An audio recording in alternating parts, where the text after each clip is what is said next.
राम राम मंडळी, मी तेजस्वी निनाद पाटकर आपणा सर्वांचे आपल्या लाडक्या अशा YouTube चॅनल मध्ये स्वागत करत आहे। आपणास कळण्यात अत्यंत आनंद होत आहे की आम्ही आपल्यासाठी घेऊन येत आहोत झटपट कोकणी रेसिपीज व्लॉग। यामध्ये आपण एक्सप्लोर करणार आहोत कोकणातील सर्व प्रकारच्या पारंपरिक रेसिपीज तसेच युनिक अशा रेसिपीज। कोकणातील सर्व प्रकारच्या चमचमीत अशा रेसिपीज कोकणी माणसाच्या जिव्हाळ्याचा विषय आहे। त्यामुळे सी फूड पासून आजच्या व्लॉगची सुरुवात करणार आहोत। मला आशा आहे की तुम्हाला ही सुरू केलेली नवीन सिरीज नक्कीच आवडेल आणि हे जर का आवडली तर कमेंटद्वारे आपला अभिप्राय कळवा, जेणेकरून आम्हाला आमच्या व्हिडिओमध्ये अशा सुधारणा करता येतील। चला तर मग श्री गणेशा करूया। तर आपण काल जे मच्छी आणलेली होती मलाड फिश मार्केट मधनं त्याचं आज आपण कालवण आणि फ्राय करणार आहोत। तर त्यासाठी लागणारं साहित्य आहे ही मिरची, बेडगी मिरची, आपण मालवणी स्टाईलचं बनवणार आहे। तर ही बेडगी मिरची, कांदा, लसूण, धणे, बडीशेप, खोबरं ओलं, हळद आणि टोमॅटो हे सगळं आता आपण मिक्सर मधनं बारीक करून वाटण करून घेणार आणि त्याच्यानंतर आपण फोडणीला घालायची रेसिपी दाखवूया।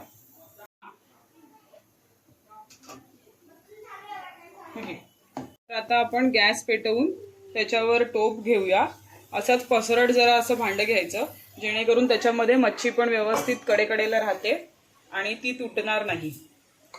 तर याच्यामध्ये आता टोप गरम झालाय, त्याच्यामध्ये आपण टाकूया तेल फोडणीसाठी। बऱ्यापैकी तेल घ्यायचं, कारण की मच्छी जास्त आहे आणि आपल्याला जास्तच कालवण बनवायचं आहे। त्याच्यामुळे त्याच्यामध्ये नंतर फोडणीसाठी चौकोनी चिरलेला कांदा टाकायचा।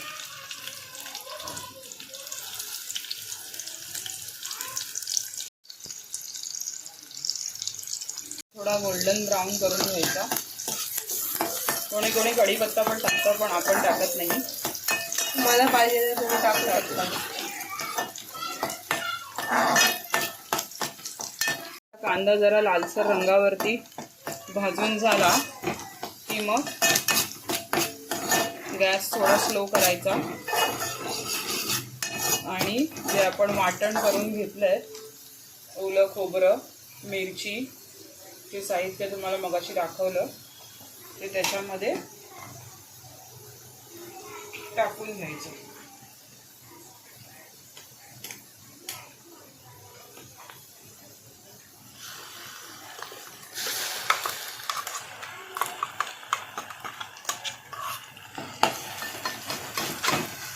आणि ह्याला चांगल्यापैकी तेल सुटेपर्यंत फ्राय करून घ्यायचं आणि नंतर मग ह्याच्यात गरजेनुसार पाणी ओतायचं।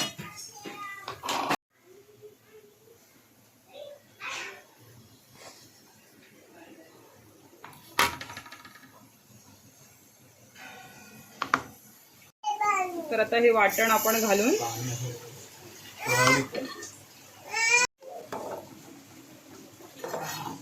आता आपण ह्याच्यात गरजेनुसार पाणी घालून घ्यायचं। पाहिजे तसं पातळ, कसं पाहिजे तसं। हे बघा, सार करण्यात जर तुम्हाला तिखलं करायचं असेल तर तुम्ही जाड पण ठेवू शकता।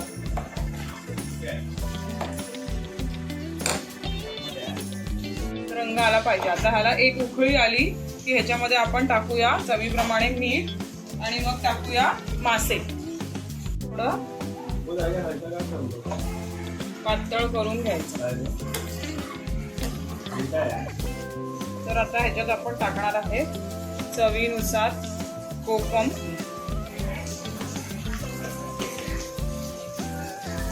चवीनुसार मीठ। मीठ थोडं कमीच टाकायचं, कारण की आपण मच्छीला पण मीठ लावलेलं असतं, त्याच्यामुळे ते पण त्याच्यात उतरणार आहे।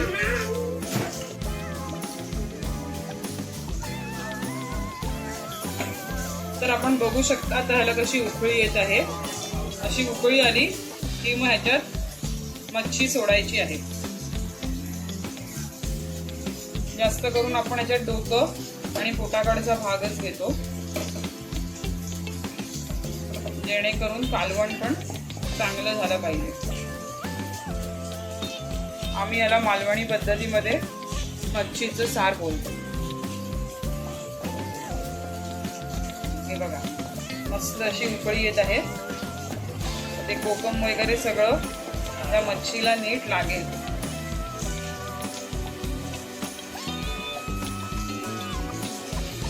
तर मंडळी आता मस्तपैकी अशी बघू शकता तुम्ही, छान अशा प्रकारे उकळी आलेली आहे आणि आमच्या फिशचा सार तयार झालेला आहे.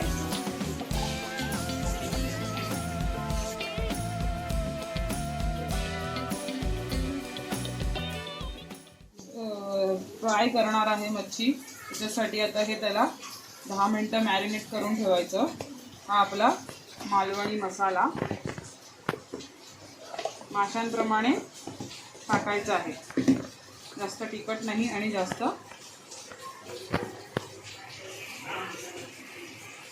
आणि ही आहे आलं लसूण मिरचीची पेस्ट. ही पण गरजेनुसार टाकायची. आणि आपला मेन आता सिक्रेट रेसिपीचं ते म्हणजे आगळ. हे आपलं रेसिपीचं सिक्रेट आहे. आगळ टाकून घे आणि आता ह्याला 10 मिनिटं मॅरिनेट करायचं. मीठ आपण पहिलाच मच्छीला. आणि आता जो आपण फ्राय करायला तांदूळ आणि रवा घेणार आहे, तांदळाचं पीठ आणि थोडंसं. आता ह्या मच्छीला आपण मसाला, आलं लसूणची पेस्ट आणि आगळ टाकून घेतला आहे. त्याला आता आपण मिक्स करून 10 मिनिटं मॅरिनेट करायला ठेवणार आहोत.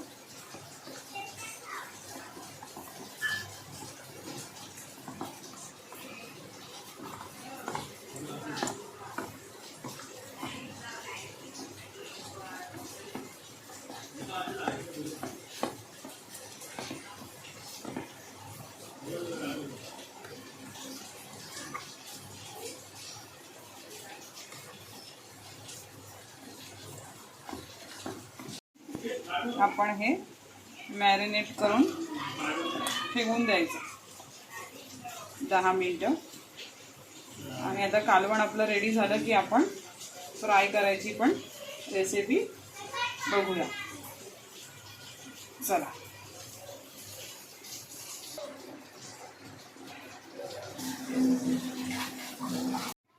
तांदळाचं पीठ आणि हा बारीक रवा. तर मंडळी आपण बघू शकता की जो फिश फ्राय करायचे आहेत आपल्याला, त्याच्यासाठी आपण हा रवा आणि तांदळाचं पीठ मिक्स करून घेतलेलं आहे.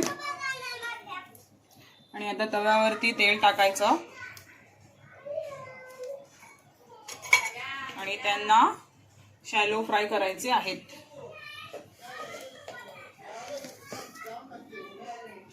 तर मंडळी आपण बघू शकता की आपण रवा, तांदळाचं पीठ, थोडंसं मीठ आणि मसाला घेतला आहे मच्छीला लावायला. आणि आपण जी मगाशी मच्छी मॅरिनेट करून ठेवलेली ती, तर हे सगळं मिश्रण असं मिक्स करायचं.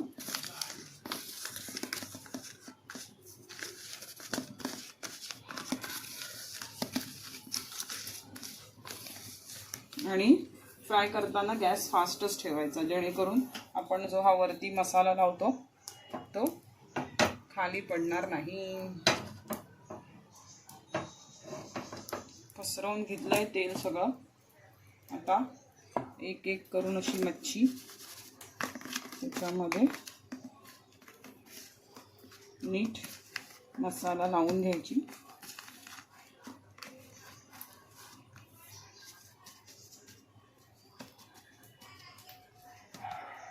आणि अशी तव्यावरती सोडायची. पापलेट हे अख्खे आपल्याला फ्राय करायच्यासाठी बेस्ट असतात. जास्त पण मोठे नाहीत आणि जास्त पण लहान नाहीत. त्याच्यामुळे हे मीडियम साईजचे पापलेट आपल्याला फ्राय करायला पण बरे पडतात.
आता हे एका साईडने झाले, तर हे दुसऱ्या साईडने पलटी मारून घ्यायचे आहेत.